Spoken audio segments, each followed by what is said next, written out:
台湾的我们的家，虽然是那种有的，你早晚的大我们农民，他到我们农民，哎呀，我帮不了你。ทุกเจดีย์มันมหาใหญ่ยันทุกเจดีย์มันนี่อาชีพอาชีพเลยเศรษฐกิจราดีกิจการเลยไม่ได้ลุกขึ้นมาแล้วลุกขึ้นมาที่ใจโซ่บอกไปอะไรอะไร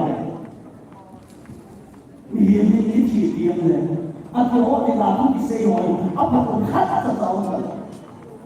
อันนั้นนั่นแหละเราได้รับที่เสียเดี๋ยวจะสู้ไปเดี๋ยวมีข้าวมีแรงได้นะลูกได้ยินเสียงนักกินจะเอาไล่ตามกันได้ไหมนักกินเอาไล่ตามชีวิตมันได้ไหมที่ที่พูดจริงจุดเลยนั่นจะมาทุกสิ่งในนี้สักว่าภาษาตอนนี้พูดเสียนักกินไอ้ตัวนั้นนั่นจะมาคอยทำให้เสียกันเลยอีตลอดทุกสิ่งเสียอามาเดี๋ยวพี่ตาที่ไปไล่กันที่ไหนมารู้เลยว่าไอ้สิ่งที่เราเป็นเนี่ยไอ้เนี่ยมา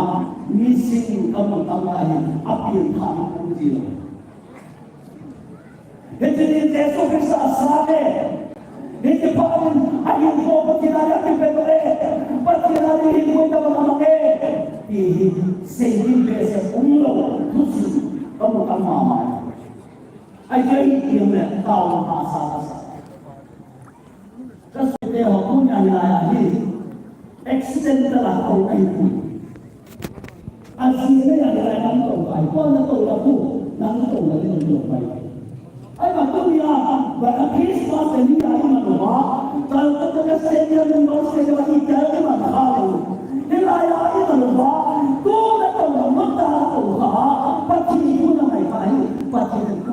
nak tahu asing mana. Ia tahu, nampak orang tahu. Nama orang tahu kita asal tu dapat dilihat apa hasil tu, banyak pun ada yang